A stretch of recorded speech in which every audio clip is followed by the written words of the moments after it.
Hola, hola amigos. Bienvenidos a Fe que Piensa.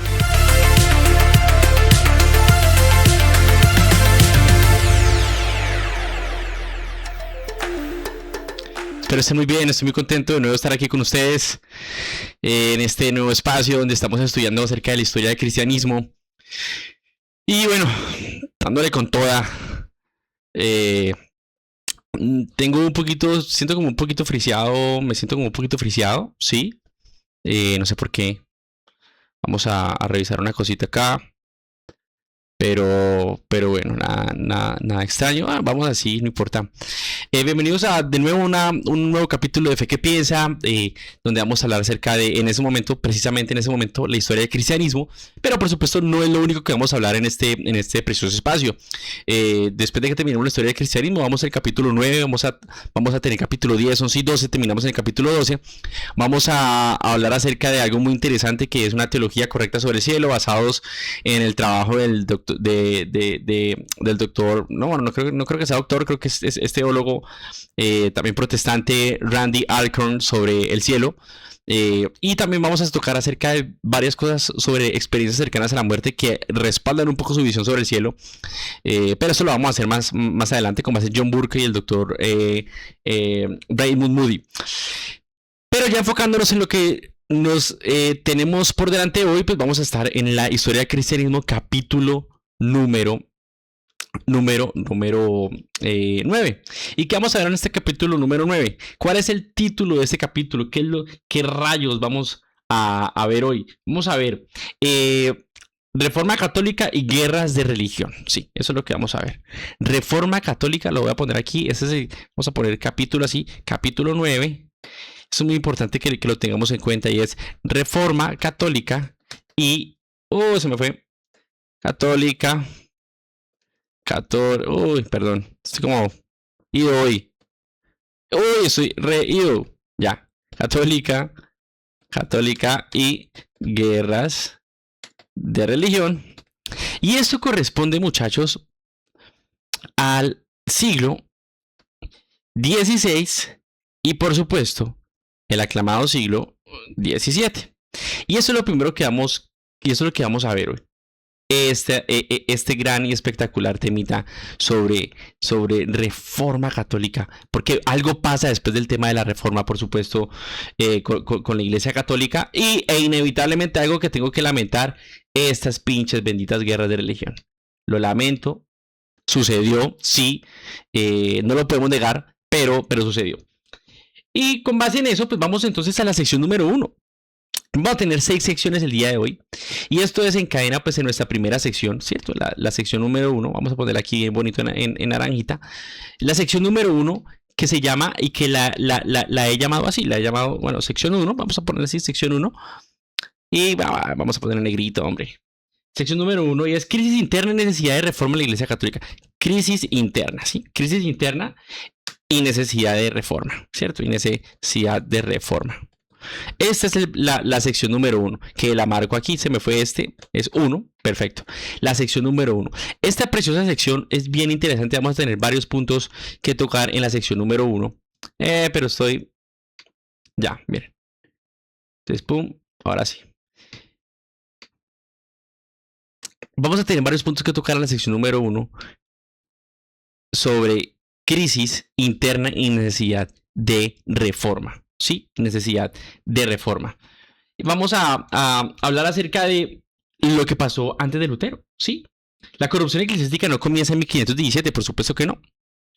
Uno de los puntos de Augusto González, cuando estamos estudiando lo a él con respecto a la historia del cristianismo, es que subraya la claridad que la reforma católica no surge simplemente como una reacción defensiva frente a Lutero. ¿Por qué? Porque obviamente hubo se contrarresta lo que está sucediendo con este famosísimo Martín Lutero, y por eso hace una reforma a la Iglesia Católica.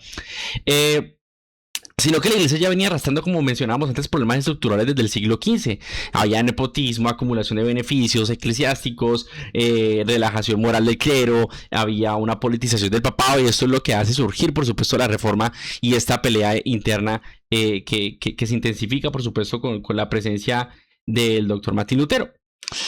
Así que, como lo decía el doctor Justo, después de que Martín Lutero clava sus tesis, pues era evidente para muchos dentro de la iglesia que existía una profunda necesidad de reforma.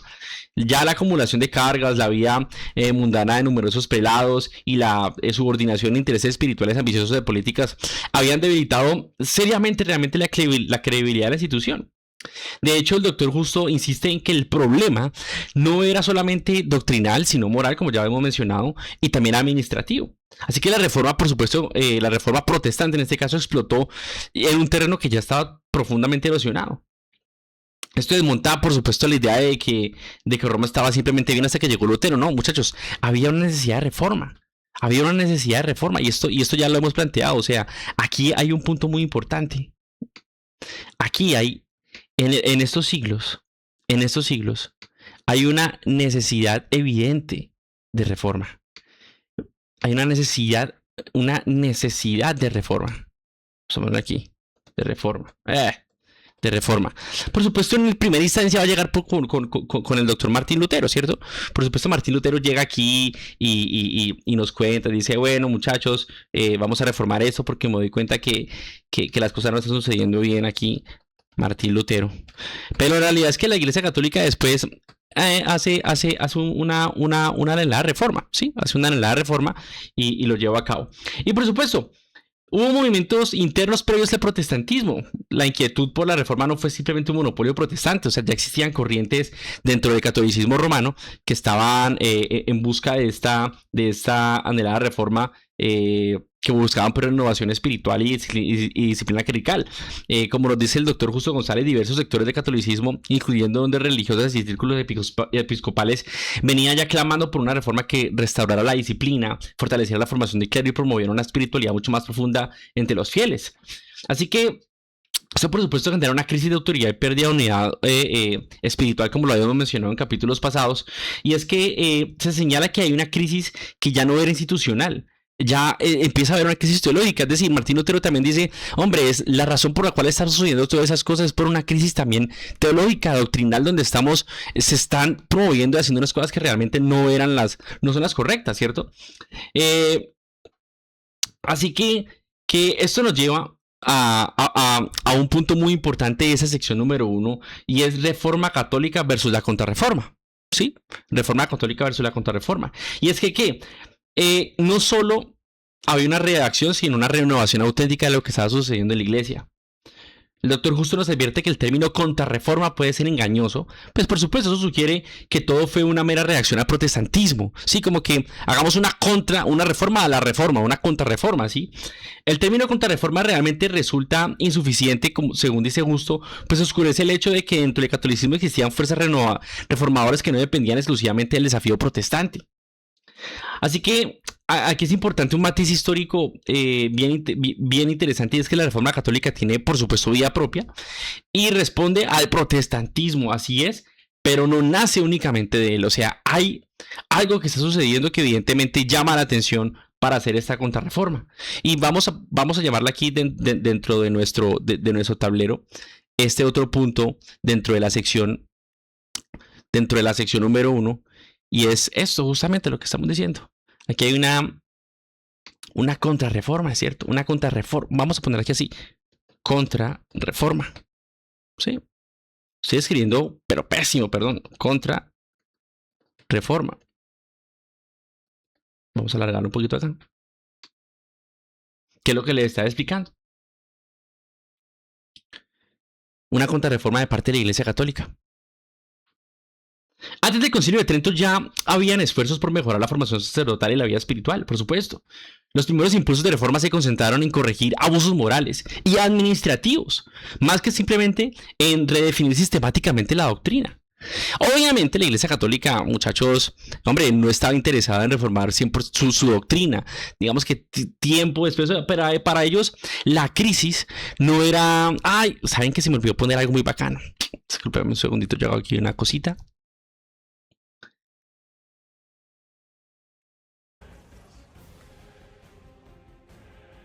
Claro, el ambientecito. El ambientecito, papá. Me veo como muy oscurito. Pero yo le voy a subir acá. Ahora ya me veo mucho mejor. Entonces, estábamos en que... Ya, la Iglesia Católica no quería, por supuesto, renovar sus doctrinas. O sea, eso era algo más un postulado protestante, por supuesto. Venga, renovemos la doctrina porque también gracias a la mala doctrina es que está sucediendo esta crisis de la Iglesia. La contrarreforma, basada pues después como una respuesta en Trento, no es reformemos la doctrina, sino que ataquemos esa corrupción moral y lo que está sucediendo. Así que varios historiadores han mencionado que la reforma era necesaria. Habían reformas que eran necesarias y dentro de ellas, por supuesto, es que nace todo este proceso con Martín Lutero. Así que la espiritualidad renovada, llega a una espiritualidad renovada entonces dentro del catolicismo romano. En el libro de Historia del Pensamiento Cristiano, el Dr. Justo destaca que este periodo probó una espiritualidad intensa y disciplinada, por supuesto. ¿Por qué? Porque la renovación del siglo XVI dentro del catolicismo se caracterizó por un énfasis en la disciplina personal, la obediencia eclesial y la interioridad devocional. Por supuesto, mientras el protestantismo, por un lado, enfatizaba la justificación por la fe, el catolicismo reformado enfatizaría la transformación interior mediante disciplina, sacramento y dirección espiritual. ¿Sí ven la diferencia? Mientras en la doctrina... católica propendían por enfatizar incluso la disciplina, los sacramentos y la dirección espiritual, la doctrina protestante decía, esperen un momentico, para poder llegar a eso necesitamos una transformación interior por medio de la justificación por la fe. ¿Sí? Pero por supuesto dentro de esto se mueve un contexto político bien interesante. No nos podemos olvidar del contexto político que hace que sea mucho más profunda la crisis y la separación que hay, por supuesto, entre el catolicismo romano. Vamos a poner aquí como otro puntico de la sección 1. Y es el contexto político. Aquí vienen peleas. Más adelante vamos a ver cómo hubo guerras incluso por esto. Pero el contexto político va a intensificar la crisis inevitablemente, muchachos. Es inevitable, va a intensificar la crisis. El papado y el poder temporal, ¿por qué? Porque por supuesto la crisis eclesiástica estaba entrelazada con la política europea. El papado era también una potencia territorial, muchachos. Es la realidad. El papado del Renacimiento se hallaba profundamente involucrado en las intrigas y en los conflictos políticos italianos, lo cual debilitaba su autoridad moral ante Europa. O sea, no se puede separar teología y geopolítica en ese momento. La autoridad espiritual del papado estaba erosionada por su participación en guerras y alianzas políticas. Había una fragmentación, por supuesto, de la unidad occidental. Claro que sí. La reforma protestante, por supuesto, acelera esta fractura que ya se venía gestando de tiempo atrás. ¿Por qué? Porque la unidad religiosa de Europa Occidental, que durante siglos había sido una unidad casi incuestionable, comenzó a resquebrajarse, por supuesto, de una manera irreversible, como lo veíamos en capítulos anteriores. Esta fractura, por supuesto, obligaría a Roma a definir con mayor claridad su identidad doctrinal y disciplinaria. Y finalmente una necesidad de definición y consolidación, porque el Dr. Justo señala que la respuesta católica a la reforma implicará una claridad sistemática de doctrina y una reorganización institucional. Por supuesto, la crisis en ese momento del siglo XVI forzó a la Iglesia Católica a precisar su enseñanza, fortalecer su disciplina y consolidar su estructura jerárquica. Así que, muchachos, la reforma católica no fue simplemente una defensiva. Por supuesto, también había una necesidad de reforma dentro de la Iglesia. Fue una mezcla de reconocimiento interno de corrupción, por supuesto, con presión protestante y una crisis política europea en ese momento. Y los resultados serían una iglesia más disciplinada, más definida doctrinalmente y más centralizada. se hace hace un énfasis de lo que después sería Trento y lo que muchos hoy católicos que se han olvidado que están en el Concilio Segundo Vaticano creen que todavía están en Trento. Y eso nos lleva a la sección número 2, el Concilio de Trento, que es justamente lo que quería yo, lo que justamente estaba yo mencionando, el Concilio de Trento. Doctrina, disciplina y definición. Aquí se hace una respuesta fuerte a todo el tema del protestantismo. Concilio de Trento, muchachos. Y esto es sección 2. Vamos en sección 2. Concilio de Trento.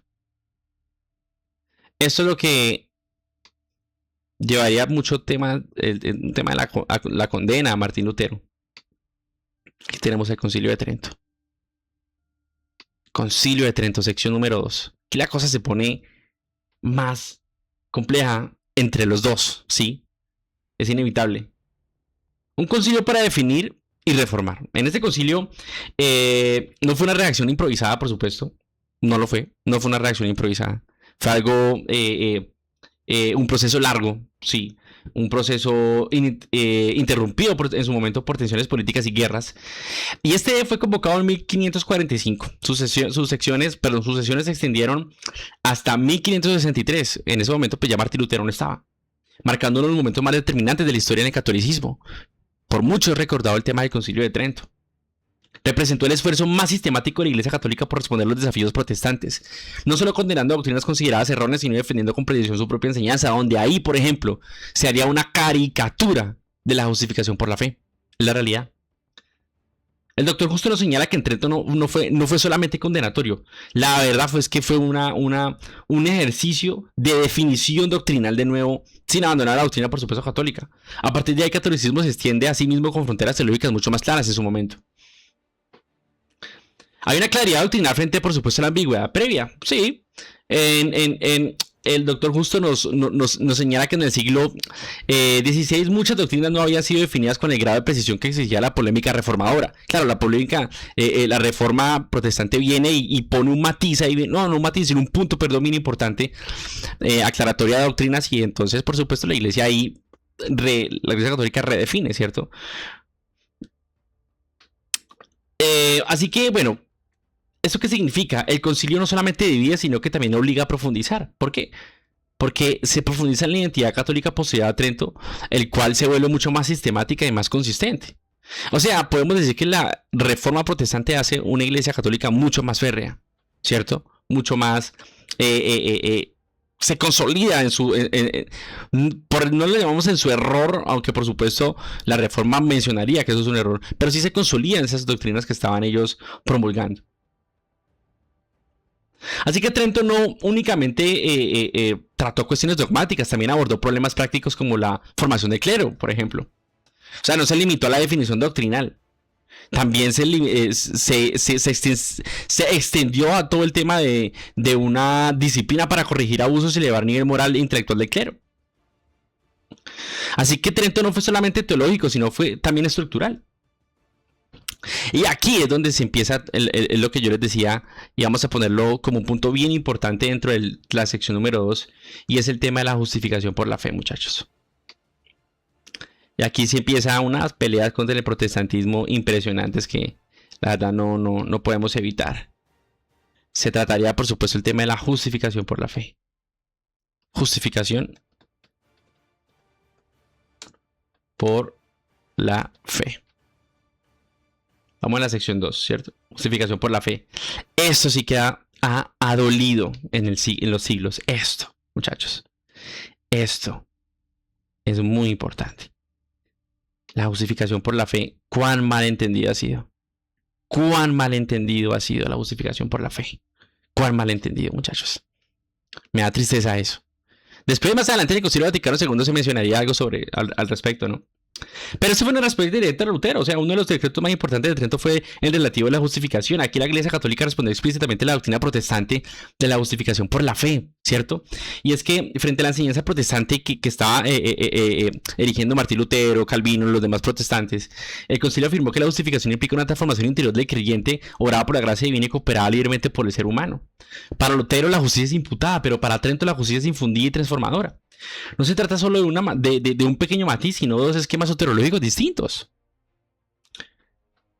Se habla sobre, por supuesto, la gracia y la cooperación humana. O sea, en Trento no se niega la gracia, se negó la fe como la única que basta, sin una transformación real.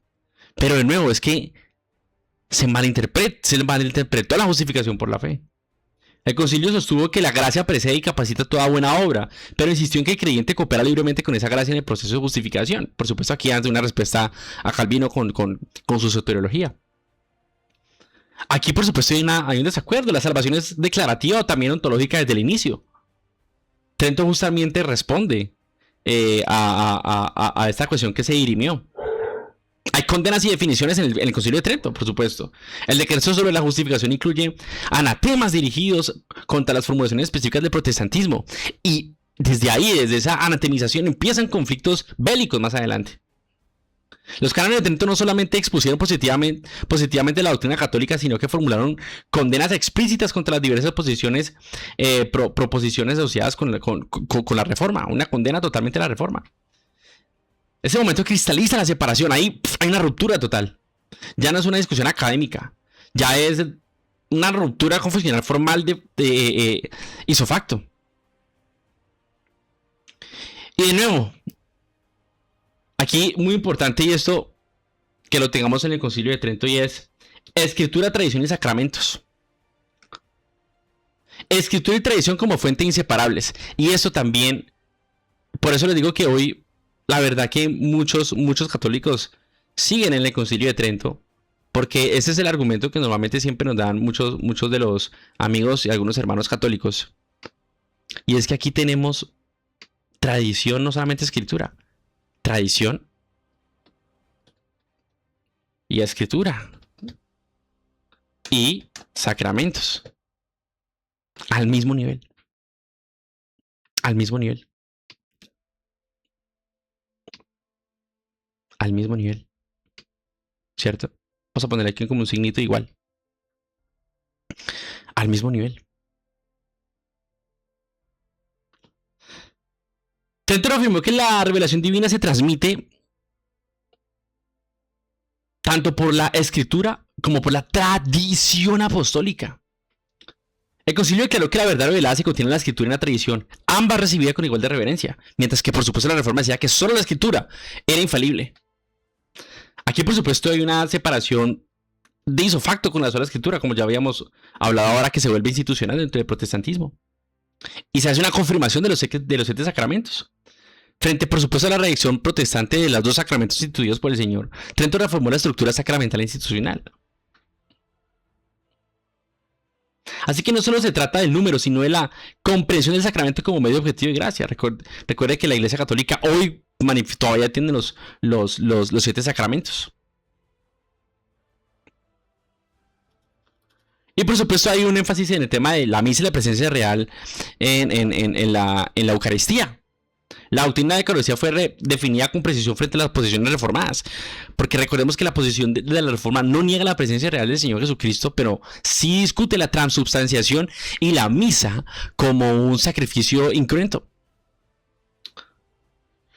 Así que Trento, por supuesto, reafirma esta doctrina de la Eucaristía, de la transubstanciación, donde se convierte el pan y el vino se convierten totalmente en la sangre del cuerpo del Señor, aunque mantenga sus accidentes, o sea, su forma aparente parezca pan y vino, pero es totalmente transformado en el cuerpo y la sangre del Señor.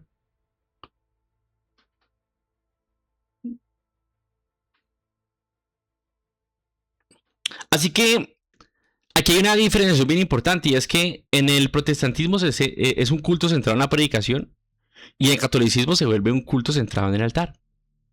Así que Trento no fue un simple acto defensivo. No. Fue un momento de conciliación doctrinal para la Iglesia. Y a partir de 1563, después del Concilio de Trento, el catolicismo quedó definido con una claridad que marcaría siglos siguientes. De hecho, tanto que muchos hoy católicos hacen su apologética con base más en el Concilio de Trento que en el Concilio de Vaticano II. Y esto nos lleva a la sección número 3. Sección número 3. Y esa sección, vamos a poner aquí, sección número 3, Recuerden que son 6 secciones, pero vamos a tener un mini capítulo chiquito y lo voy a tratar de hacer rápido, pero me parece muy importante que lo tengamos en claridad. Aquí tenemos sección número 3. 3. Aquí tenemos nuevas órdenes religiosas. Uy. Sección número 3, perdón, aquí. Nuevas órdenes religiosas y renovación espiritual.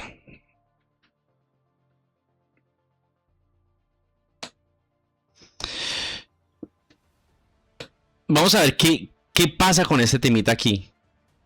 ¿Qué pasa con ese temita aquí? Tan interesante.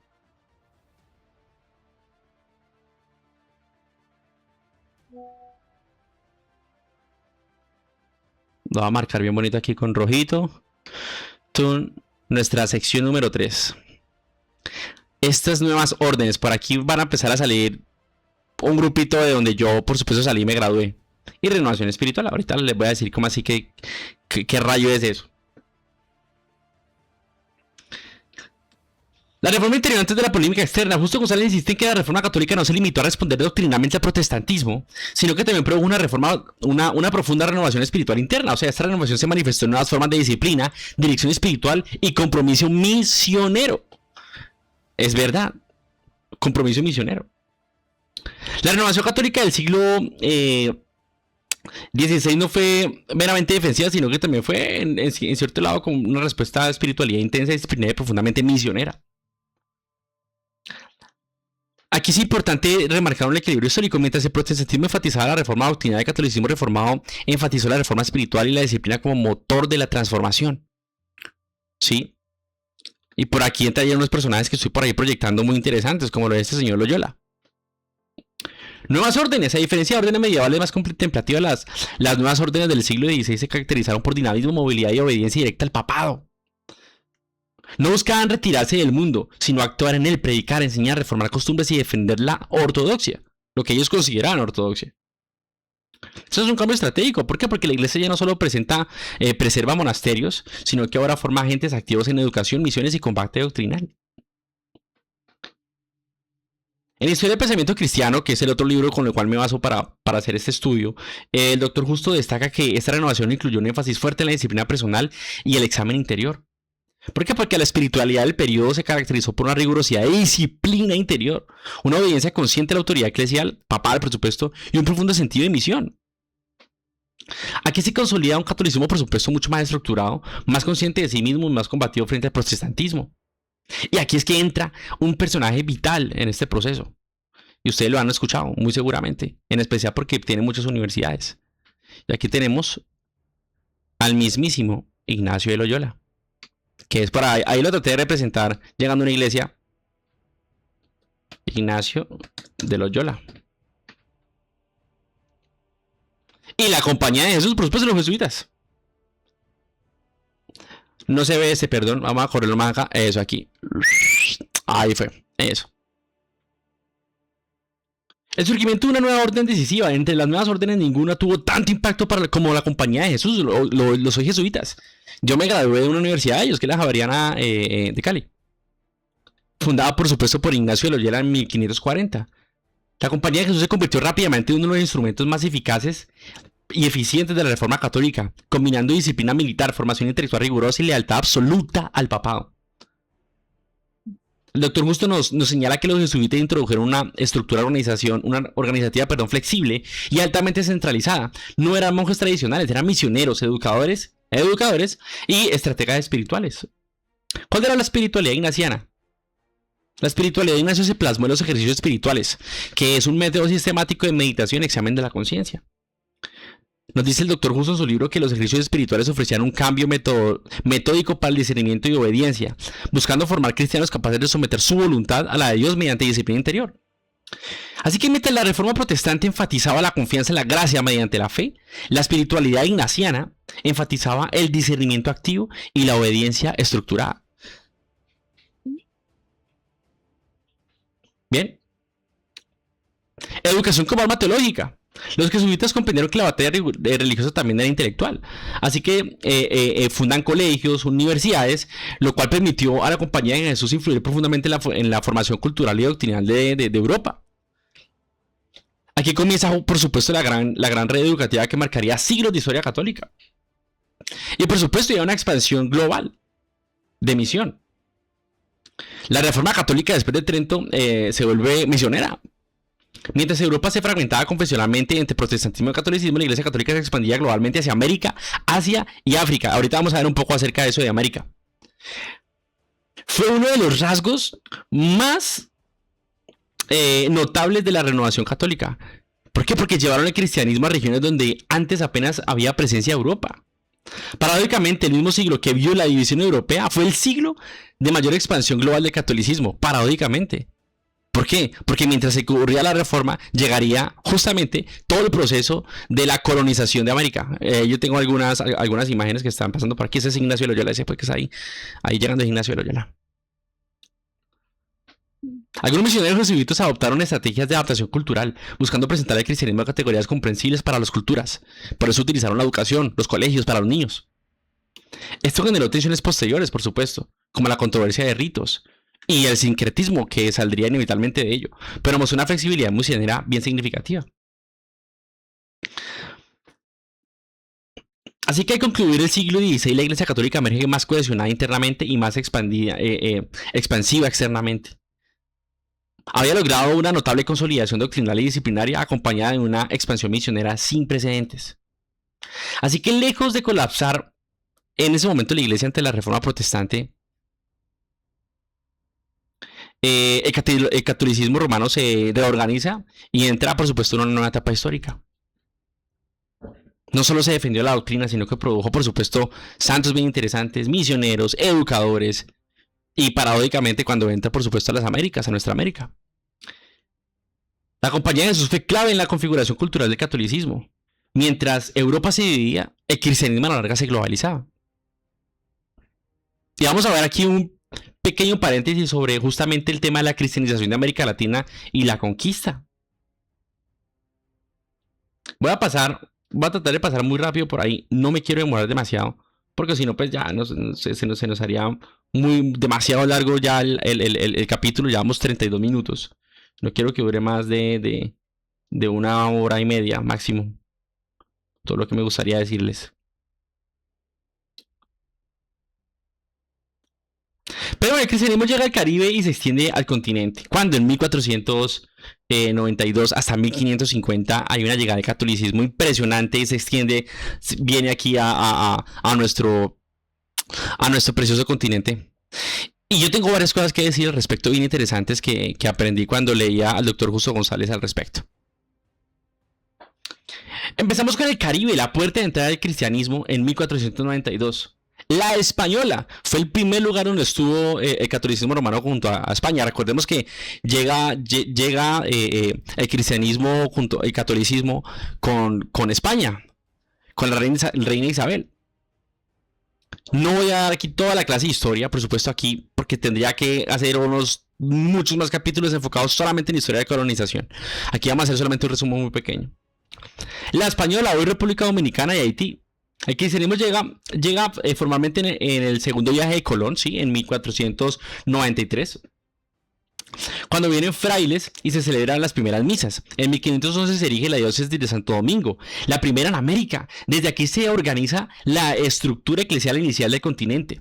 Así que según nuestro querido doctor Justo González, el Caribe fue el laboratorio temprano donde la iglesia y el imperio aprendieron a funcionar juntos. Interesante. Después sigue Puerto Rico y Cuba. También reciben obispados tempranos en 1511. Cuba se convierte en base estratégica para la conquista de México, ojo. Aquí la evangelización está íntimamente ligada al sistema de encomienda, donde indígenas bautizados quedan bajo la tutela española. Y después de evangelización inicial sin estructura profunda.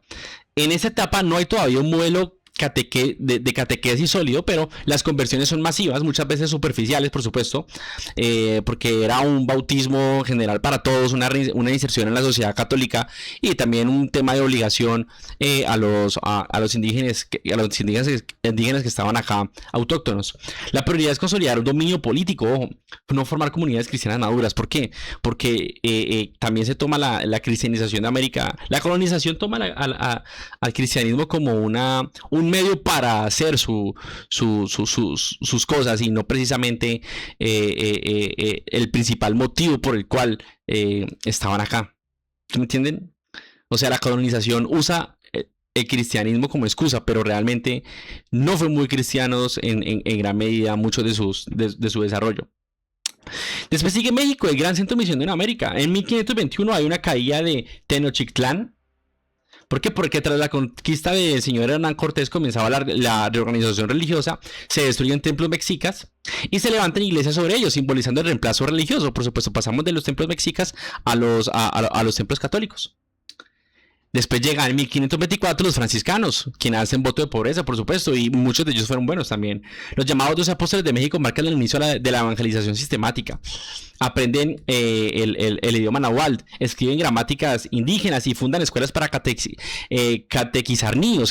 ¿Cuál era la estrategia? Eduquemos a los niños primero y después de educar a los niños ellos van a traer a sus padres, los cuales los vamos a evangelizar de esa manera. Por eso siempre, ustedes pueden ver, en cada pueblo siempre hay una iglesia católica con un colegio. El colegio fue súper importante para la cristianización, la educación. Y México como plataforma continental, ¿por qué? Porque desde la Nueva España se envían misioneros hacia Guatemala, Salvador, Honduras, Nicaragua y también hacia el norte, Texas y California, que en ese momento eran parte de México y después, después de una guerra harían parte ahora de Estados Unidos, que después sería colonizado por Inglaterra. Así que México se convierte en el eje de la evangelización de Centroamérica. ¿Cuál es el eje andino? Perú y expansión suramericana. Vamos a ver. En 1532 a 1533 fue la caída del Imperio Inca. Con la conquista de Pizarro, porque Pizarro fue que conquistó por allá todo el Imperio Inca, Cortés en el norte y Pizarro en el sur, comienza la evangelización del mundo andino. La resistencia cultural es fuerte porque el Imperio Inca tenía una cosmovisión religiosa demasiado estructurada. Así que finalmente Lima se vuelve el centro episcopal y se convierte en la capital eclesiástica del sur, por eso también es tan religiosa y tan católica. Desde allí se organizaron diócesis hacia Ecuador, Bolivia, Chile y el norte de Argentina. Así que la evangelización en territorios extensos, ¿cómo fue? En zonas andinas, la catequesis se enfrenta a barreras lingüísticas y geográficas y se desarrollan doctrinas rurales donde indígenas son instruidos colectivamente por medio de los colegios. Pasamos entonces a Centroamérica y a nuestro querido Colombia, el país donde soy autóctono yo.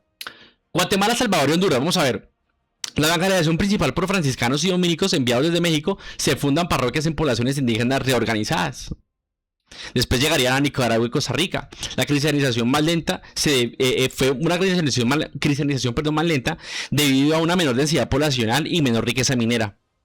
Y finalmente Nueva Granada, que después se convertiría en Colombia, llega con una expedición de González Jiménez de Quesada en 1536 hasta 1538 y se funda la diócesis de Santa Fe. Dominicos y franciscanos lideraron la evangelización en Colombia, en ese momento Nueva Granada. Desde temprano, Bogotá se convierte en el centro eclesiástico regional.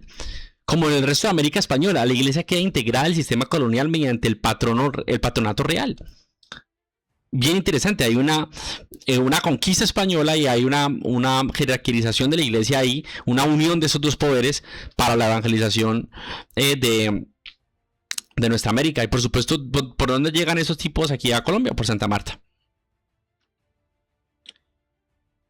Vamos a ver entonces la consolidación católica en cada país desde 1550 a 1700. ¿Por qué? Porque empieza también en Brasil. A Brasil llega el catolicismo, pero portugués. En 1500 llega Cabral. Portugal reclama, por supuesto, Brasil. El cristianismo llega formalmente con colonos y sacerdotes. Vean que siempre son con colonos. En 1549 llegan los jesuitas a Brasil. Ellos lideran la evangelización indígena, creando aldeas misioneras. Y finalmente expansión hasta el interior. La evangelización avanza lentamente hacia el Amazonas y el sur. Brasil se consolida como el mayor país católico de América portuguesa. Después sigue Paraguay y el Río de la Plata. ¿Qué pasa ahí? Hay reducciones jesuíticas. En Paraguay se crean comunidades organizadas con fuerte institución cristiana y protección indígena. En Argentina, desde el norte, con una influencia peruana, por supuesto, y desde Buenos Aires, influencia española directa, se establecen diócesis y parroquias. Y en Uruguay ha sido la cristianización, por supuesto, más tardía, porque pues tarda mucho más llegar desde Lima hasta Uruguay. Claro, llega por medio del Río de la Plata. Después seguimos con Chile, Bolivia y Ecuador. En Chile la evangelización difícil por resistencia mapuche, por supuesto, pero se consolidan ciudades con fuerte estructura parroquial. Bolivia y Alto Perú entran ahí, el centro minero Potosí, la iglesia tiene fuerte presencia institucional en Potosí, y finalmente en Ecuador, donde Quito se convierte en un centro cultural católico importante. De nuevo, mencionamos un poco acerca de Colombia y Venezuela. Se consolida la diócesis en Cartagena y en Bogotá, y la iglesia participa activamente en educación y formación colonial. Y después en Venezuela, donde la evangelización desde el Caribe y Nueva Granada, proceso más disperso por geografía mucho más amplia, así que Venezuela llega después que en Colombia. En ambos países surge una fuerte devoción mariana, ojo, y fiestas patronales que mezclan tradiciones indígenas. Y eso pasa también en México con el tema de la Virgen de Guadalupe. Lastimosamente no tengo tiempo para contar todo lo que pasa con la Virgen de Guadalupe. Vamos a ver un poquito acerca de Norteamérica, ¿por qué no? ¿Cómo llega el protestantismo entonces a Norteamérica como proyecto fundacional bien interesante cuando empiezan a colonizar a los indígenas? ¿Quiénes llegan? Colonias inglesas. En Virginia en 1607, por supuesto, llegaron primero los católicos a Sudamérica y después los ingleses a Norteamérica. En Virginia en 1607 llegan los anglicanos a establecer la iglesia de Inglaterra, por supuesto. Después llega 1620 en Massachusetts. Puritanos buscan la libertad religiosa para formar una sociedad bíblica. Y cuál es la diferencia radical con América Latina? Pues que aquí no hay un patronato real que controle toda la iglesia, ¿ya? Pues porque la iglesia protestante funciona como por presbíteros, sino por una unidad, una unidad monárquica, como si en el catolicismo. Así que llegan a Norteamérica los presbiterianos influenciados por escoceses. Más adelante vamos a ver todo el tema. Aquí es un pequeño adelanto porque quiero salir un poco de esa historia de la colonización. Pero llegarían los presbiterianos, donde más adelante vamos a ver de dónde salen los presbiterianos, que vienen justamente de los reformados de Calvino, pero también con una influencia fuerte en Inglaterra, en el anglicanismo. Los bautistas, defensores de la libertad religiosa, y los cuáqueros, que llegan a Pensilvania. Así que desde el inicio, Norteamérica es religiosamente plural. Ahí hay algo bien interesante, y es que en Norteamérica se permite incluso el catolicismo, no se prohíbe, y se forma, por ejemplo, en Filadelfia, un experimento muy interesante donde se promulga la libertad religiosa, cosa que no sucedía en Europa, porque en Europa el protestantismo y el catolicismo se aliaban, por supuesto, con el poder, y eso es lo que generaba guerras internas, ¿sí? Hay una expansión hacia el oeste de Estados Unidos por medio de los avivamientos del siglo XVIII, donde lo vamos a ver mucho más adelante, donde hay un despertar evangélico. Por supuesto, la iglesia es descentralizada. ¿Por qué? Porque no hay un poder monárquico que la controle toda. Y se vuelve el cristianismo como una identidad nacional fuerte en Estados Unidos, el cristianismo protestante. Tenemos en Canadá, en Quebec llega el catolicismo francés un poco más fuerte, que sabemos que Canadá tiene bastante influencias francesas. Y Ontario, donde por supuesto se consolida el protestantismo británico, el mismo que se consolida en Estados Unidos. Así que Canadá nace desde el inicio dividido doctrinalmente entre catolicismo y protestantismo. Y finalmente, ¿cómo llega el protestantismo a América Latina entre el siglo XIX y el siglo XX? Bien interesante. No había llegado antes porque se consideraba que ya América Latina era cristiana, porque ahí ya había llegado el catolicismo romano. Entonces se forman independencias, o sea, tras romper con España en 1810 y hasta 1825, que hay una ruptura, una separación pues de una libertad, por decirlo así, en nuestros países en Latinoamérica, como México, Colombia, Argentina, Chile. Gracias al importantísimo Bolívar, pues comienza lentamente a permitir presencia protestante. Se empieza a formar estados más laicos donde se permite justamente la entrada protestante. Así que en Colombia llegaría primero el protestantismo por medio de los presbiterianos, que llegan en el siglo XIX. Y por supuesto en el siglo XX crecería con el pentecostalismo. Razón de ello es que en Colombia, que lo conozco un poco más en Colombia, llega justamente el presbiterianismo con la educación, con el colegio. Y de ahí es que viene... llegan por medio de Barranquilla, aunque en San Andrés llegaron primero la iglesia bautista, pero eran congregaciones donde en San Andrés se congregaban los mismos ingleses, pero no los nativos de la isla.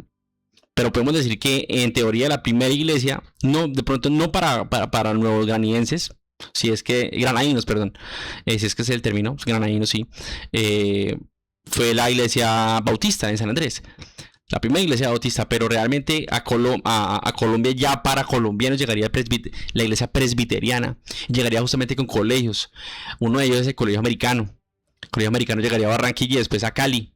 Fue el primer colegio mixto de la ciudad, el primer colegio protestante. De hecho, yo soy graduado del colegio americano, el primer colegio protestante de la ciudad, en 1828, 1827.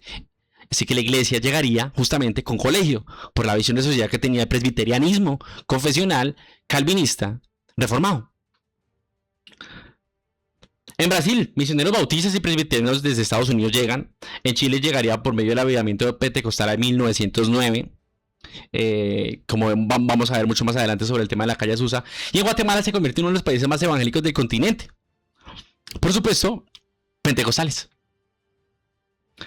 Los metodistas y bautistas establecen escuelas y hospitales en Centroamérica. Y la evangelización es centrada en una conversión personal en la Biblia, que es uno de los métodos de, vaya la redundancia, del metodismo, de los metodistas. Así que América Latina deja de ser en ese momento uniformemente católica y en el siglo XX cambia el mapa religioso de una manera súper radical, pero eso lo vamos a ver mucho más adelante. Pero es para que tuviéramos como ese entendimiento de cómo llegó el cristianismo a América Latina. Y esto nos hace ahora sí, ya después de este gran paréntesis, vamos a la sección número 4, ya casi vamos a terminar, a la sección número 4. Y esta sección número 4 la he llamado Inquisición, Censura y Control Doctrinal. Aquí es donde llegaría todo este proceso de la que muchos llaman Santa Inquisición, ¿cierto? La Santísima Inquisición, llaman muchos. Aquí llegaría sección número 4, vamos a llamarla así, pum. ¿Sí? Sección número 4. Sección número 4. La Inquisición, censura y control doctrinal. Aquí está bien interesante este punto de la sección número 4. La verdad es que más adelante vamos a ver que esta guerra entre protestantes y católicos deja muchas cosas negativas. Bastantes cosas negativas dentro del continente europeo y se fragmenta muchísimo la religiosidad. Pero aquí estamos entonces, esta sangrienta inquisición, censura y control doctrinal. Y en primera instancia, pues hay una defensa de la ortodoxia en un mundo fracturado. Sí, digamos que ante lo que sucedió con la reforma, pues entonces se trata de hacer como una defensa doctrinal. Sí, una defensa doctrinal. Defensa doctrinal. Defensa doctrinal. Vamos a poner eso en negrito, que no me gusta así. Eso, que el rojo parece como si fuera malo. Sí. Tras el Concilio de Trento, pues por supuesto la Iglesia Católica entendió que la claridad doctrinal debía ir acompañada con mecanismos efectivos para preservar la unidad. En un contexto expansional protestante, la ortodoxia se convirtió en una cuestión de supervivencia institucional ya. Se estaban salvaguardando justamente la doctrina católica. Así que el doctor Justo nos muestra que el control doctrinal no fue un fenómeno aislado ni puramente represivo, sino que fue visto como necesario para evitar una fragmentación similar a la que vivía el mundo protestante. ¿Por qué? Porque, por supuesto, en el protestantismo se hace uso de la libertad de conciencia y de la libertad religiosa para la elección, mientras que aquí en el catolicismo pues se enfatiza en la supuesta unidad autoritativa desde el Papa, ¿sí?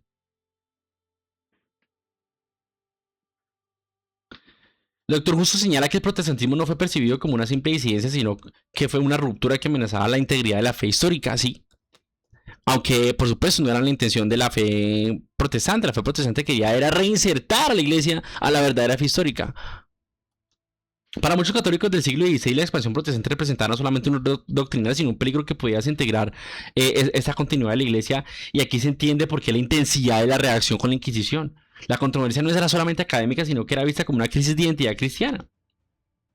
Y después de la reforma interna, por supuesto, de la Iglesia Católica por medio de Trento y el control externo como dos caras de una misma estrategia, se subraya que la renovación espiritual y el endurecimiento institucional no solamente fueron opuestos, sino en parte complementarios. ¿Por qué? Porque la Iglesia promovía una profunda renovación espiritual, reforzaba al mismo tiempo, perdón, reforzaba mecanismos de supervisión doctrinal. Y esto es lo que de ahí empezaban todo el tema condenatorio a toda persona que no creyera en todo el tema de la fe católica. Así que desde aquí avanza todo el tema de la Inquisición romana y todo el proceso de quema de libros prohibidos y todo el tema. En 1542 se fortalece la Inquisición romana como órgano centralizado bajo la autoridad papal. Esto permitió un control más directo y sistemático sobre la ortodoxia doctrinal católica en los territorios justamente católicos. A diferencia de la Inquisición medieval descentralizada, ahora el sistema se vuelve mucho más estructurado y dependiente del papado. El control no se limitó solamente a personas, sino que alcanzó la circulación de ideas mediante el Index Librum Prohibitorum. La publicación del índice buscaba impedir la difusión de obras consideradas peligrosas para la fe, regulando el acceso a los fieles a determinados textos. En esta época de imprenta y rápida difusión de ideas, pues controlar los libros era controlar también el debate teológico. Así que el clima posterior a Trento generó una teología mucho más cuidadosa y regulada. Estuvo marcado por una vigilancia que buscaba evitar las desviaciones doctrinales y consolidar una ortodoxia claramente delimitada en la fe católica. Eso produjo en el catolicismo una estabilidad doctrinal, pero también limitó ciertas exploraciones teológicas, claro. Y vamos en esa última parte de la sección 4 con fe, poder y uniformidad confesional. ¿Cómo así? Hay una alianza profunda entre religión y Estado. El doctor Justo nos explica que el control doctrinal no puede entenderse sin el apoyo de las autoridades civiles. En ese momento, control doctrinal y autoridad civil estaban totalmente unidos. ¿Sí? La preservación de la unidad religiosa fue considerada indispensable para la estabilidad política. Esto lleva a una estrecha colaboración entre autoridades eclesiásticas y civiles, como les mencionaba ahora, donde justamente las condenas por temas religiosos lo hacía la Iglesia Católica, pero la autoridad civil las ejecutaba. Esto, por supuesto, desencadena que un fenómeno de confesionalización, o sea, cada territorio se identificaba oficialmente con una confesión específica, o protestante o católica. Y esta uniformidad pues era garantía de orden social, como les decía, la cristianización y el orden social estaban íntimamente relacionados. Entonces, ¿qué pasa? La diversidad religiosa, como más adelante sí se promulgaría en Estados Unidos, era vista como sinónimo de desorden. ¿Por qué? Porque la mentalidad del siglo XVI, la unidad religiosa no era simplemente unidad espiritual, sino un requisito para la cohesión social. Eso ya no se ve hoy.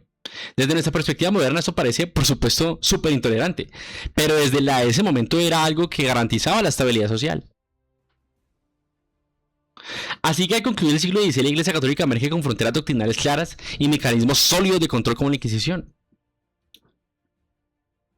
La Reforma Católica, entonces, a la larga, ¿qué hizo? Construyó un catolicismo moderno, un catolicismo estructurado y global por medio de toda la misión de evangelización llevada a América Latina.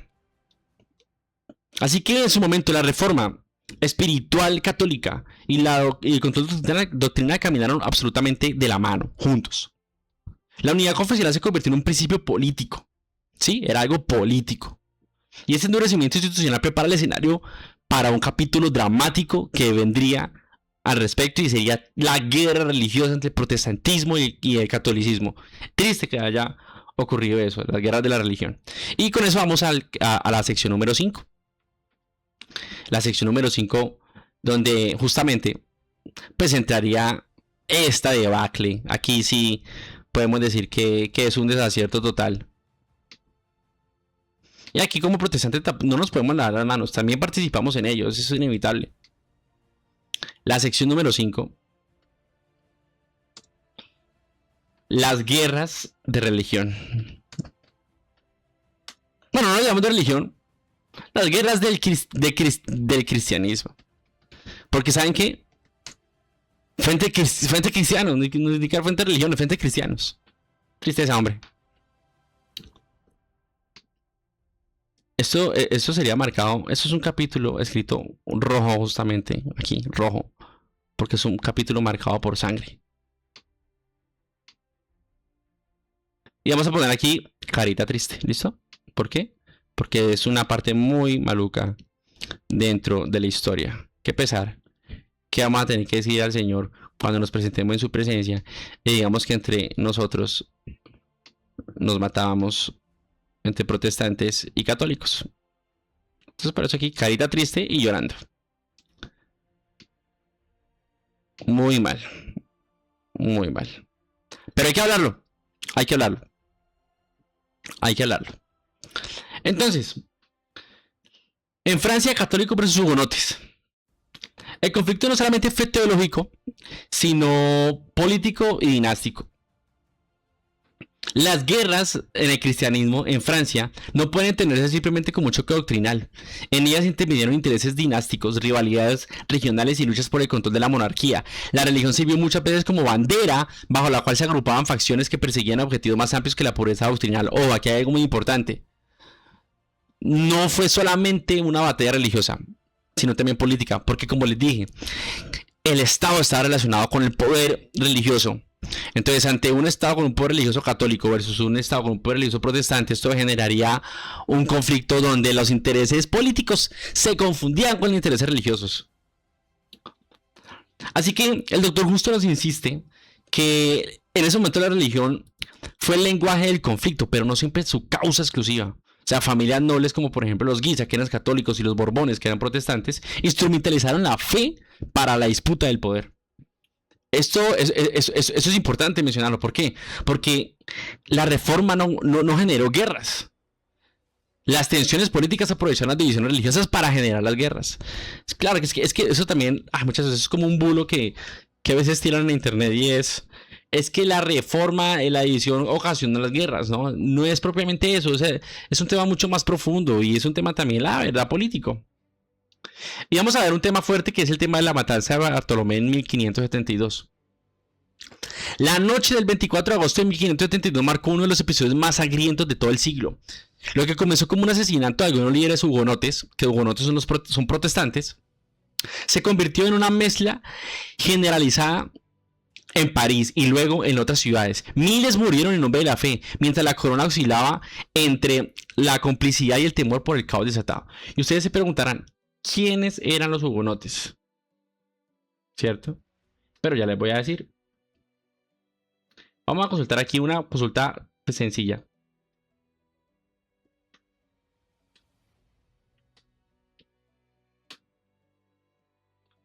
Quiero mencionárselos bien aquí. Estoy haciendo una búsqueda para poder ser mucho más preciso. Yo les decía, hugonotes eran protestantes, pero los hugonotes en esencia eran protestantes franceses de doctrina calvinista que vivieron durante los siglos XVI y XVII.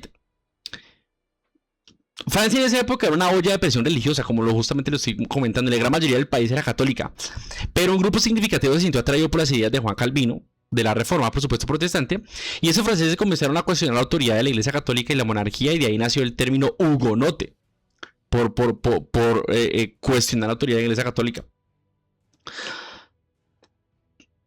No era un solo grupo religioso, representaban una fuerza política y social que desafiaba el status quo. Muchos nobles, burgueses y artesanos se unieron a las filas de los hugonotes. Su postura no solo era teológica, sino que también era una forma de resistencia con el poder centralizado de la monarquía francesa.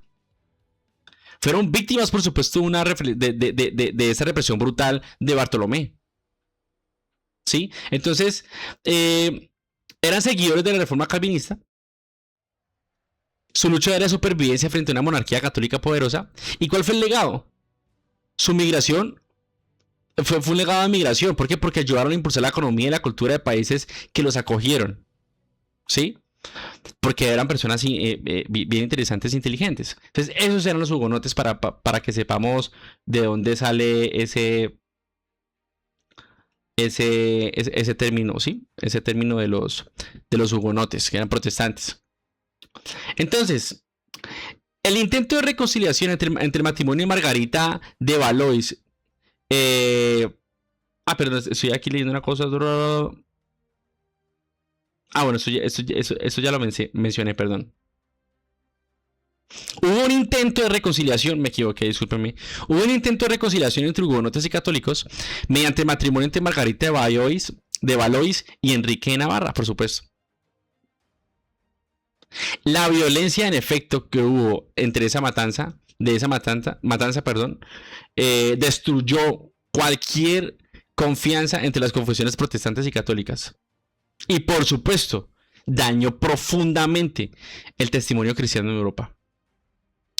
Ahora vamos a ver qué pasó dentro de este sangriento capítulo de las guerras religiosas, ¿cierto? Vamos a ver qué pasó. Aquí pasa algo interesante. Y es, por acá vamos a tirarlo. Aquí pasa algo y es el edicto de Nantes y política de tolerancia.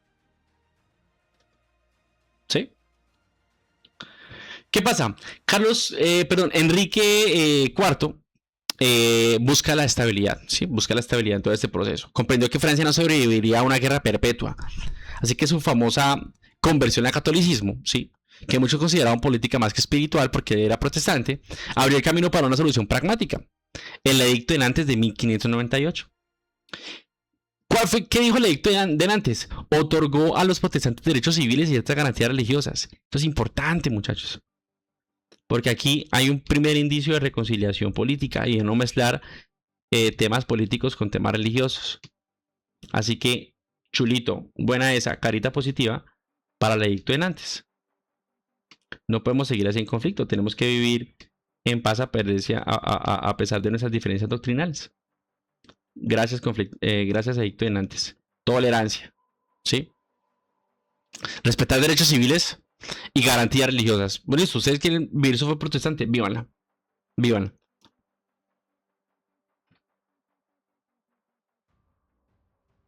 Así que esto no fue un triunfo doctrinal para el protestantismo. No, definitivamente no lo fue. No lo fue. Seamos sinceros, no lo fue. Pero fue un tema más político para evitar la desintegración del Estado. ¿Sí? El edicto de Nantes no estableció igualdad religiosa plena, ¿sí? Más bien creó un delicado equilibrio entre los protestantes, en que los protestantes más bien eran tolerados bajo condiciones específicas, mientras que el catolicismo continuaba siendo la religión predominante en el reino. Se toleraba entonces el protestantismo, era un compromiso más bien práctico, no una declaración propiamente de libertad religiosa como la que tenemos hoy, una libertad religiosa moderna, pero sí era un te aguantamos. Era, digamos que llamémoslo una tregua institucional, ¿sí?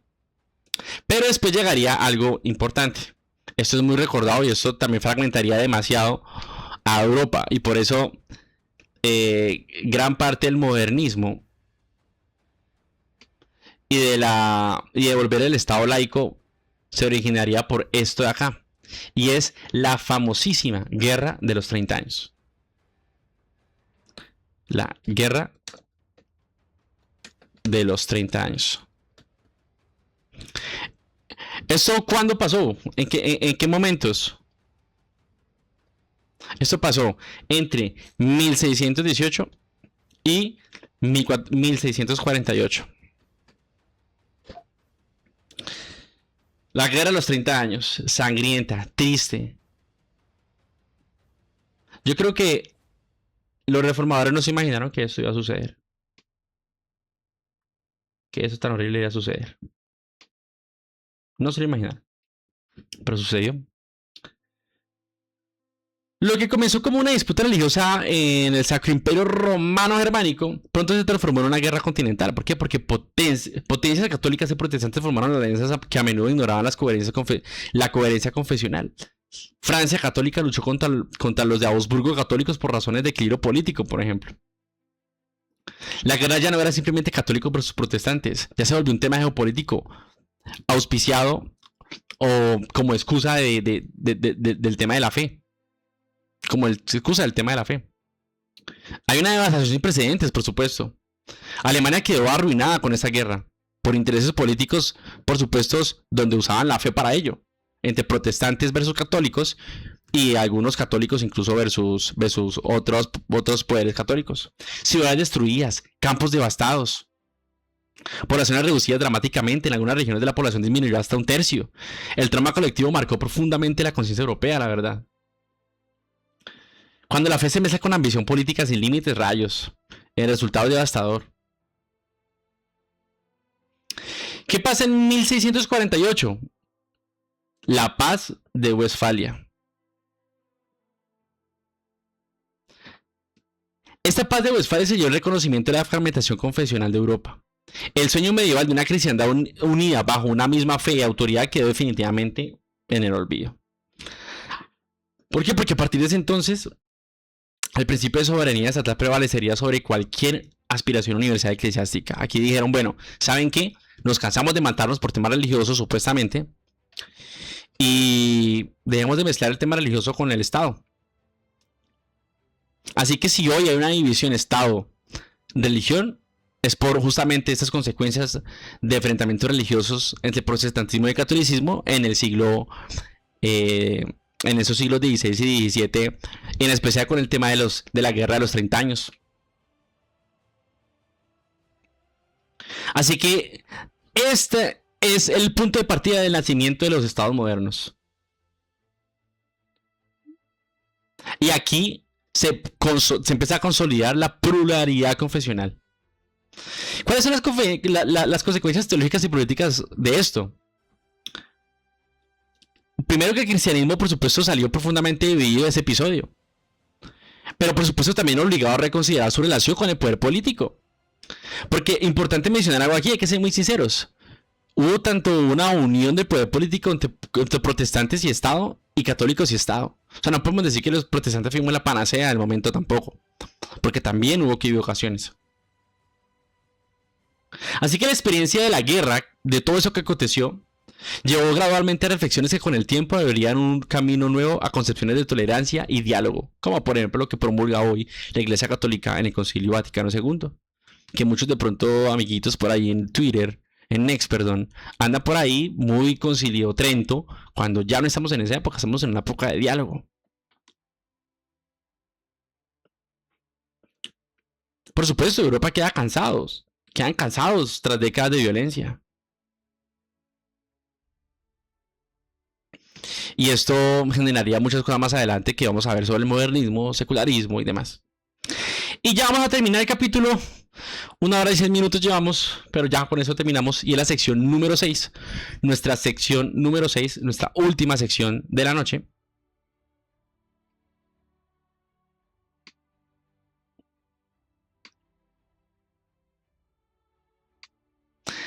La cual he llamado Consecuencias espirituales, políticas y teológicas de la Reforma Católica y las guerras de la religión. O sea, vamos a ver cuáles fueron vamos a marcarlo aquí en negrito, las consecuencias ¿de qué? De la Reforma Católica con Trento, ¿sí? Y la guerra entre cristianos. Esta es la sección número 6, la última sección, ¿sí? La última sección. Sección número 6.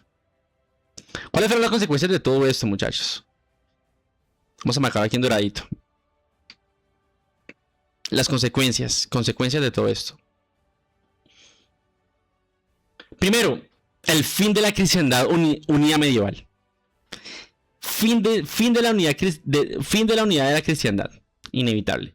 En fin de la unidad de la cristiandad en Europa. Ustedes dirán, eso es culpa del protestantismo, que no. Es un rechazo al diálogo. Ya lo he mencionado en capítulos anteriores. Un rechazo al diálogo. Y una condenación. En Trento, aunque construyó el catolicismo moderno, bueno, excepto después antes del Concilio Vaticano II,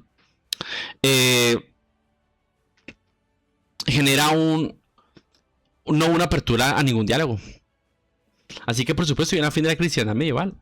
¿Por qué? Porque al concluir el siglo XVII Europa ya no podía pensarse como una sola cristiandad. Ya había protestantes, católicos, y estaban completamente lastimados y entendiendo que la unión religión-estado era pésima. La división confesional se había consolidado no como una anomalía pasajera, sino como una realidad estructural. O sea, también el hecho de que haya tantos protestantes, que hubo tantos protestantes en su momento, era porque había un tema fallido dentro de la Iglesia Católica, dentro de su sistema. Católicos, luteranos, reformados y otras corrientes coexistían dentro de un equilibrio político frágil pero estable. Ya no podían haber más guerras entre ellos, había que aceptar que había una división. ¿Sí? Ya por supuesto, antes de todo, había una unidad, sí, una unidad, una fe común. Y después de eso, pues una pluralidad confesional, ¿sí? La reforma y la reforma protestante y la contrarreforma católica y la reforma protestante no produjeron una división temporal, sino que a la larga produjeron un nuevo mapa espiritual permanente que hasta el día de hoy está presente. O vean por ahí toda la guerra que también puede haber entre católicos y protestantes. Importante, importantísimo, el Estado moderno reemplaza la idea universal de cristiano. Aquí nace una consecuencia de esto, el nacimiento del Estado moderno. Marquémoslo acá. Nacimiento del Estado moderno. ¿Cuál es la premisa del Estado moderno? Es un Estado laico. ¿Por qué? Porque ya vimos que si el Estado empieza a condenar el tema religioso, pero no se respeta la pluralidad, ¿y qué pasa? Muertes, guerras y demás. ¿Esto era lo que quería decir Jesucristo? No. Siempre hemos enfatizado dentro de este video podcast que la colonización y esas guerras no fueron por la enseñanza de Jesucristo, sino por la mezcla con la política y el poder.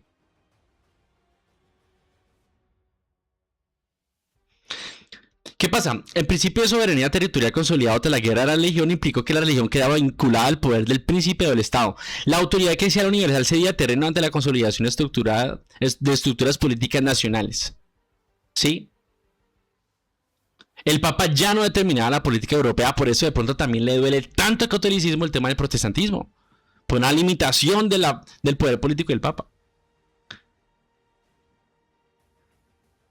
Por supuesto, el costo también del protestantismo ante una libertad de conciencia es no una unidad completa, pero si hay una uniformidad de pensamientos. Por ahí en X, para que me sigan en X por aquí, yo por aquí tengo a ver, más adelante. Aquí, más o menos por acá. No he podido darle. Bueno, aquí yo pongo para que me sigan en X, donde por ahí también tengo un hilo muy bacano sobre la supuesta unidad católica versus la supuesta división protestante. Y finalmente el Estado emerge como el árbitro supremo y yo no la iglesia. Otra consecuencia importante viene que cansancio religioso y surgimiento del escepticismo.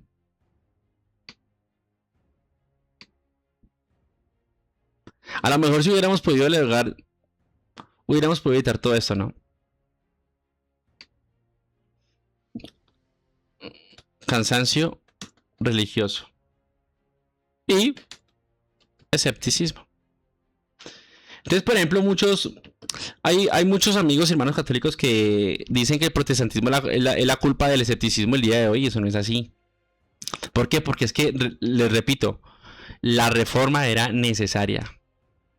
Tanto así que incluso la misma Iglesia Católica lo reconocía y hizo una reforma. Lo que pasa es que persistiendo en doctrinas cerradas. No todas, pero hay algunas muy puntuales que después en el diálogo, después dijeron, hombre, si hizo una caricaturización de la justificación por la fe que promulgaba Martín Lutero.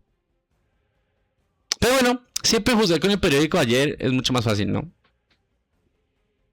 Así que por supuesto hay un desgaste con todo este tema de las guerras.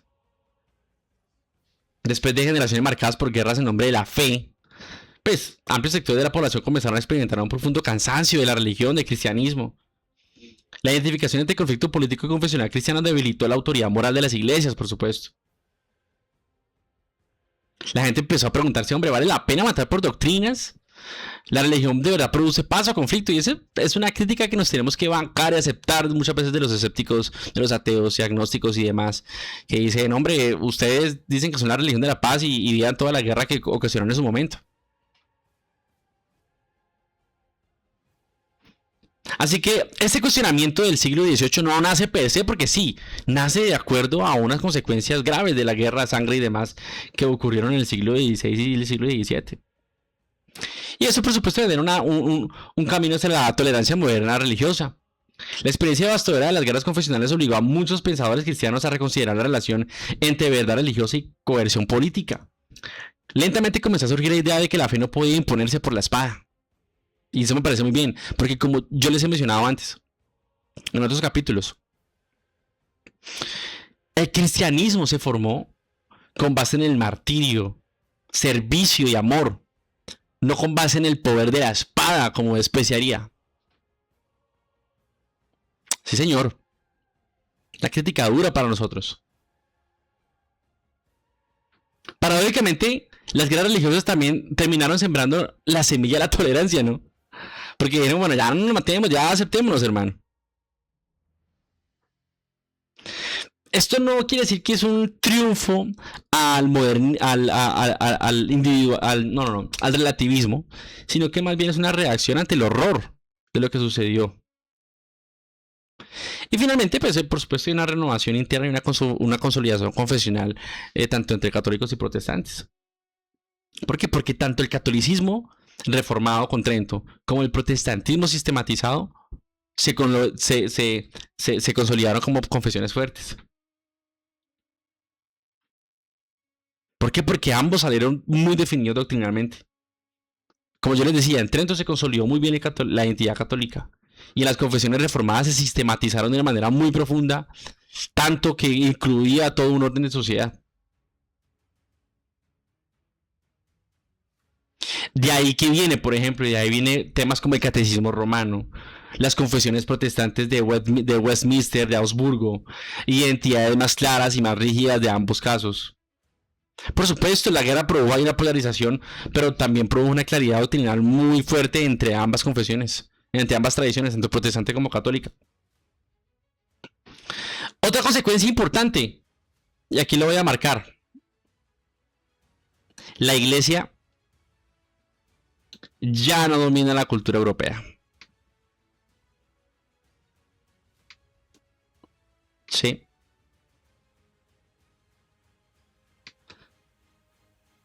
La iglesia ya no domina la cultura europea.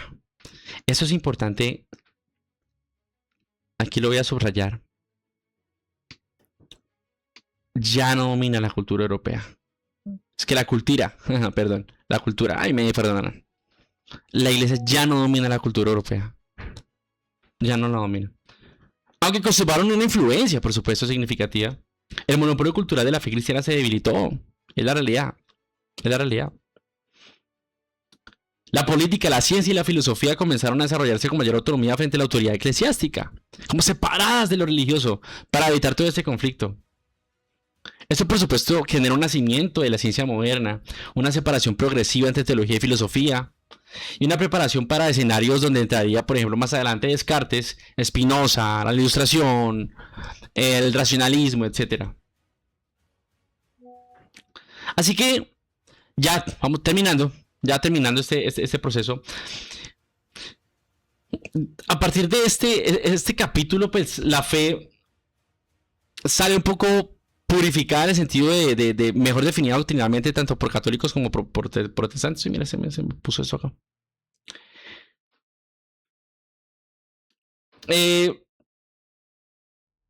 Después de un siglo de guerras, la verdad es que Europa quedó espiritualmente agotada. Ese cansancio abriría la puerta a una nueva era, que es lo que les estaba mencionando ahora, la Ilustración, el racionalismo, el modernismo, la secularización. Así que vamos a ver a partir de esto del siglo XVIII, XIX, XX y ahora el siglo actual XXI, cómo las consecuencias de estas guerras empezamos a verlas con formaciones de pensamientos escépticos, donde entraría un ateísmo mucho más fuerte, un escepticismo mucho más fuerte, y todo lo demás. ¿Qué pasa? La razón va a reclamar el trono que la fe había tenido durante siglos, pero no quiere decir que la fe no sea la razón, es más bien la razón desplazando a la fe. La reforma protestante no fue el final del conflicto, sí, pero ella sí promulgó y enfatizó una transformación profunda de lo que estaba sucediendo, sí.